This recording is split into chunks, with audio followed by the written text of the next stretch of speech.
Hello and welcome to Press TV's coverage of the revolutions in the making. This half hour we'll be zooming in on Yemen. And of course the question of the day that many are asking is Ali Abdullah Saleh dead or alive? As conflicting reports come in, some saying that the 23-year rule of Ali Abdullah Saleh ended with his death, and others are saying, like Saudi Arabia, that he is still alive but in serious condition. Either way, it doesn't seem likely that Saleh will be returning to Yemen, and in the meantime the question then is the Transitional Council that the people of Yemen are calling for immediately. There seems to be more and more of a battle taking place in Yemen. Of course, we still have Saleh's son, and of course there's the vice president. There's clashes within the government itself, and then of course the clash is still with the people. We'll be taking a look at the latest in Yemen this half hour. Looking at the latest in Yemen, and starting off we're going to turn to Sana'a, where Press TV's correspondent Mohamed Al-Attab is standing by. Hi Mohamed, give us the latest on what you have from Yemen today. Today anti-government protesters took to the streets calling for the swift transfer of power as the Supreme Coordination Council announced yesterday that they have given the acting president Abdullah Hadi 24 hours as a deadline for him to supply his position regarding the transition power. The protesters have called what they described the lieutenants of the regime to understand and to listen to the call of the people. There are also news that the clashes took place in Taiz city, where armed men burned a truck for the Republican guards. This has sparked the clashes in the city, where there are attempts to broker a ceasefire.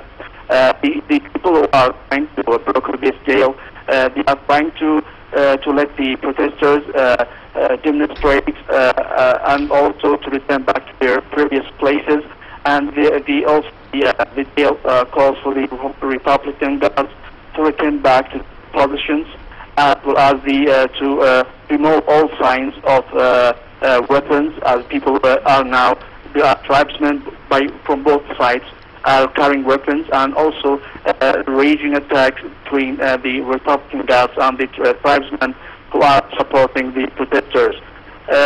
Also, the protesters here in Sana'a, we have Mohamed, I hate to interrupt you. Mohamed, I hate to interrupt you, but we're having some problems with that line. We're going to try to get Mohamed again back on a better line. But let me go now to London and welcome political opposition activist and former advisor to the Yemeni Prime Minister, Mr. Mohamed Qubaty. Thank you so much for being with us. So where are we at this point, Mr. Qubaty? What needs to happen now?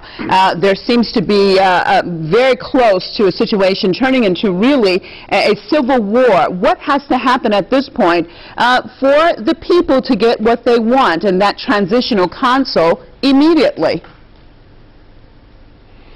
Well, it's quite obvious that the situation in Yemen is getting quite complex and also quite dangerous. Yes. The looming power vacuum is not yet filled by most of the conflicting powers which are tending to put or to step in there. Yesterday there was some sort of dialogue going on between the acting president and the opposition official opposition group, and it seems they have agreed on some lines for what they have called as a sort of a reconciliation, by which they would work together towards what they have said the implementation of the GCC initiative on a basis of trying to get the situation under control economically, as well as on the basis of forming some cooperation to control the security situation in the country.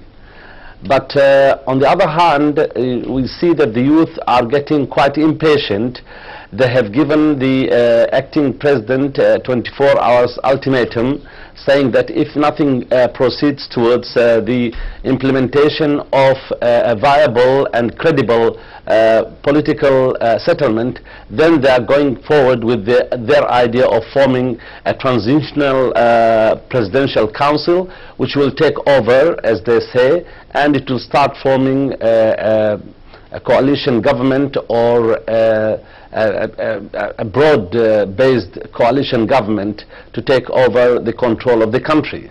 And still the situation is quite very grave, and all what is now being seen is quite grayish in color, nothing there black or white. As you have mentioned, the situation of the health condition of the president is not yet clear. There are many contradicting and conflicting reports about his condition back in Riyadh, and it's obvious that the Americans and the Saudis are trying to sort of bring these pieces together of power within this time. So thinking that they could have a very good chance of forming a transitional government, which to a certain extent will gratify both sides, both the Americans and the Saudis, knowing that the objectives of both sides are perhaps quite different. Well, when you're saying, Mr. Qubaty, that it's obvious that the Americans and the Saudis are involved in this, what do you mean exactly by that? Well, obviously, both sides at one time they thought that the president was going to relinquish power and sign the agreement or the initiative proposed by the GCC. But it was quite clear that the Saudis were very much worried about the vacuum and who could be taking control. And also they are worried about what sort of revolutionary objectives would be implemented on the ground with the forthcoming new power. And the Americans, on the other hand, it seems that they have been, to a certain extent, they have accepted that some sort of transformation, democratic transformation, has got to take over in the country vis-a-vis the change which the youth had been calling for, perhaps not to the full extent where the youth has been asking for. And in this situation now, with this stalemate condition which is in the country, both sides, is obvious, are trying to reach some sort of coordination and cooperation towards a midway solution of these two contrasting views. All right, staying with London, actually joining us by phone, Mr. Peter Rushton, welcome to the program. Your take on it at this point in time, what our previous guest, Mr. Qubaty, I'm sure you just heard him say, was basically the Saudis in the U.S. trying to see what kind of transitional council that perhaps they can form. I want to ask you, is there a difference? Do you think that there would be a difference in the type of transitional council that those two entities would want to form for Yemen, and the type that the Yemeni people that they are demanding? Yes, well, I think we have to look at the root of the paralysis that has now gripped Sana'a, that has now gripped governing circles in Sana'a. This is due to the fact that the Saleh dictatorship, the mechanics of the Saleh dictatorship, were set up in such a way that it could only be effectively played by Saleh himself, who had developed this machinery, or this corrupt and oppressive machinery, for over 30 years. It's therefore not at all easy simply to transfer this, given the delicacy of playing off one side against another, given the delicacy of managing politics in Yemen, and the various competing tribes and factions. It's not proved easy for anyone else simply to step into his place. And that's the problem that the Saudis and the Americans now face, that the vice president, having taken power supposedly temporarily, because nobody seems to know whether Saleh is dead, alive, certainly seems incapable of exercising power at the moment. But the Vice President also seems incapable of exercising power.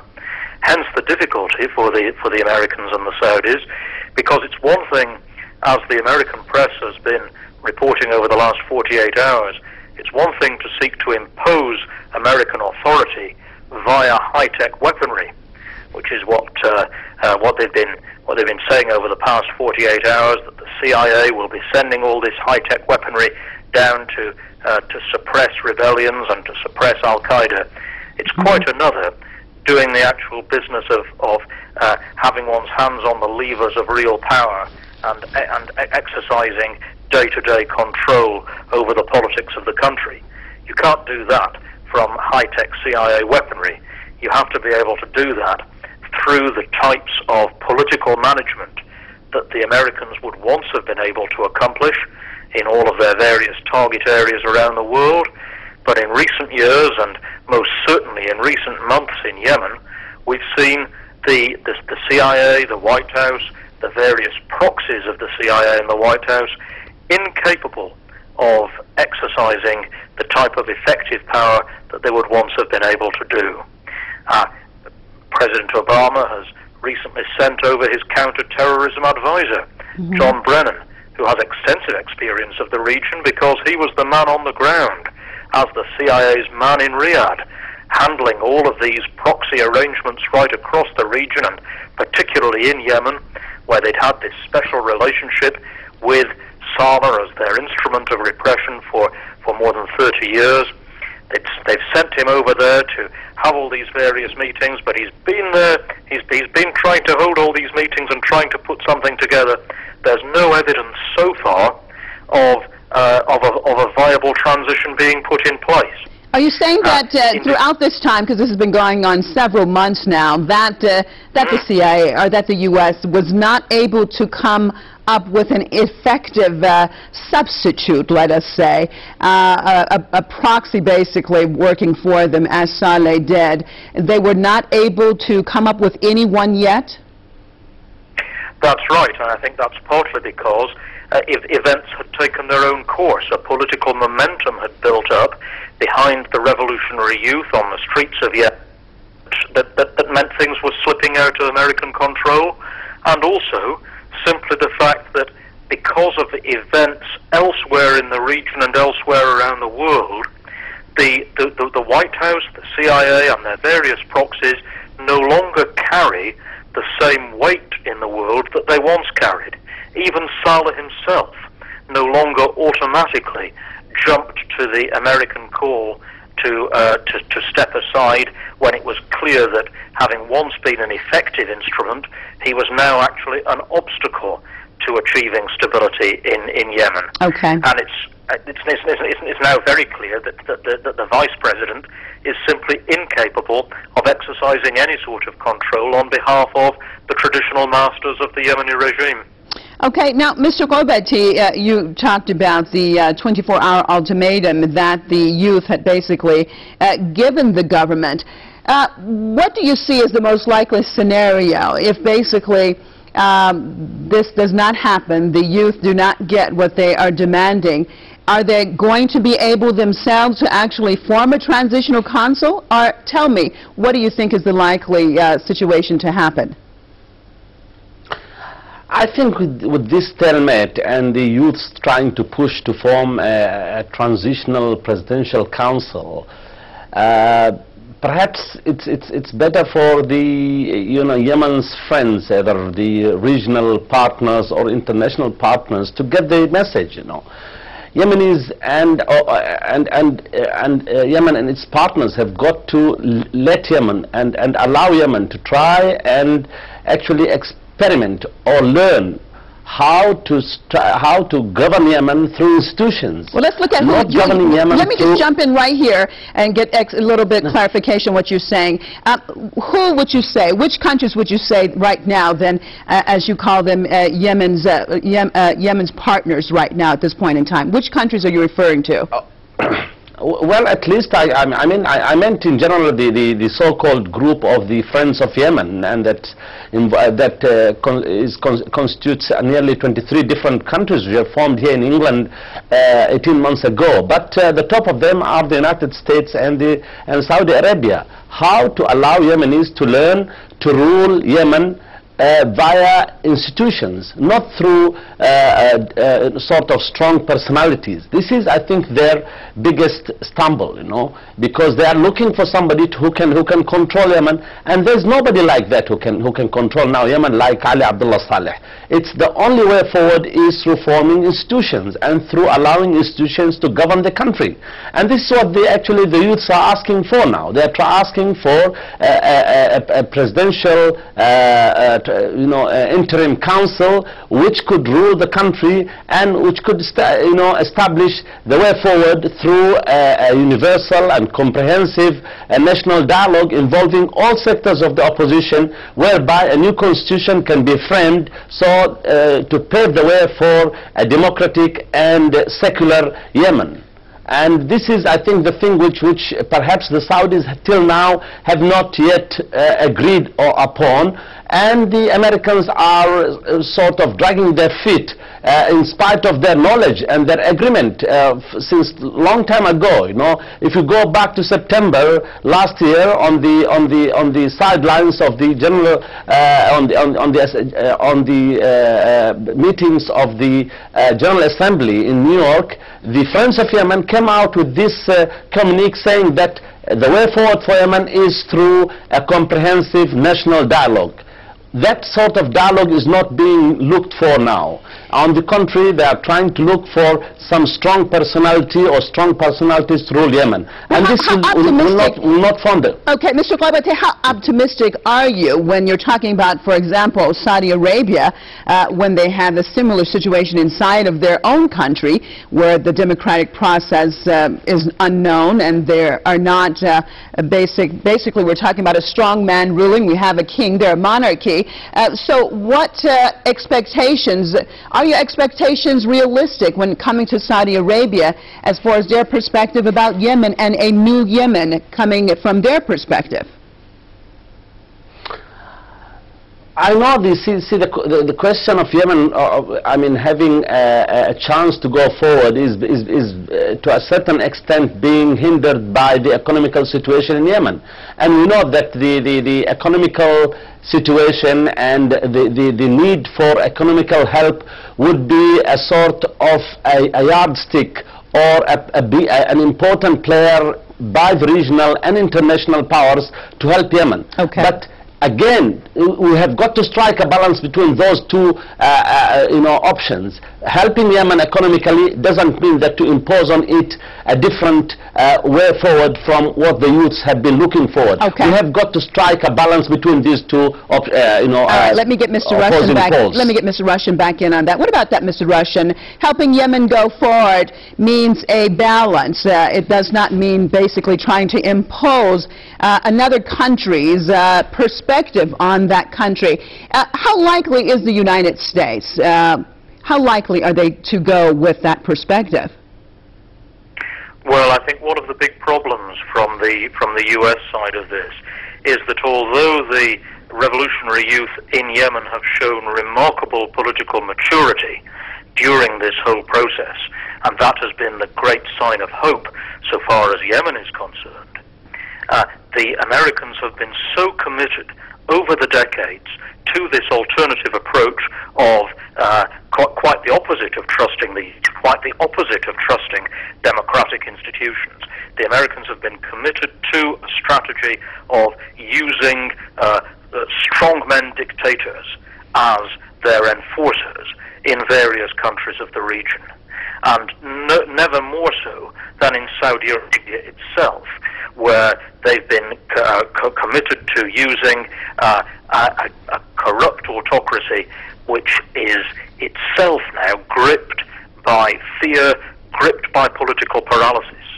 And the biggest problem for the US-Saudi axis in approaching what's happening in Yemen is the fear that if they accept that one must look towards a new form of politics, that one must trust the revolutionary youth, one must bring in new political institutions and move away from the old model, where does that leave Saudi Arabia itself?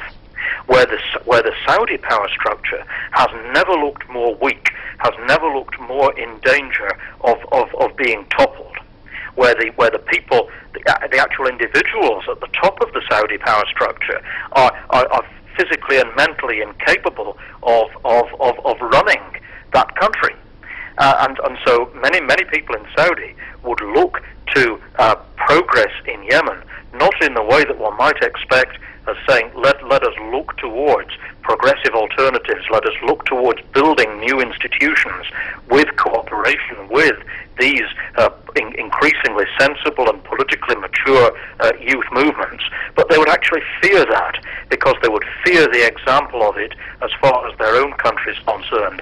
They would fear a bandwagon effect of moving towards new political structures and abandoning the old corrupt autocratic methods that have served the Saudis for so many decades. Mr. Rushton, I'm almost out of time, but just US-Saudi alliance for more almost than out of time. But on that same issue you just brought up about Saudi Arabia, would you then say that it is not in the interest of the rulers in Saudi Arabia to actually let a democratic process go forward in Yemen on its border? And if that's the case, would you say the opposite then is true, that it is actually in their interest, from their perspective, to see another strong man in power in Yemen?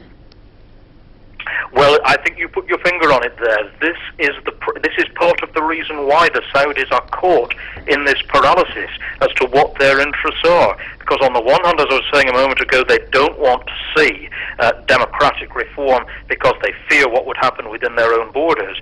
But on the other hand, if the old model of the old strongman model, the Saleh model in Yemen, was increasingly failing, and it was far from guaranteeing stability, it was actually fueling terrorism and instability. So this is why they're caught in this paralysis, and this is why we've not seen any decisive move from the US-Saudi side, because they fear that whatever they do, there are negative consequences for Saudi Arabia and for the traditional US power structure in the region. If they go with democracy, then the democratic tide, the revolutionary tide, sweeps away the pro-American regimes. If they stick with the old model of corrupt, brutal autocracies, those corrupt autocracies can no longer deliver the goods. Okay. And so they end up faced with increasing violence, increasing instability. All right. And on that note, Peter, I'm sorry, we are out of time, but I thank you. Mr. Peter Rushton, historian, political activist from London, and also from London, political opposition activist, Mr. Mohamed Qubaty, former advisor to the Yemeni Prime Minister. Thank you so much, both of you, and of course we appreciate Mohamed Al-Attab, our Press TV correspondent on the ground there. Sorry about the poor connection. And stay tuned to Press TV. We'll be bringing you the latest, and not only the situation in Yemen, but in the rest of the region. Thanks so much for staying tuned. I'll be up with the news in a couple minutes.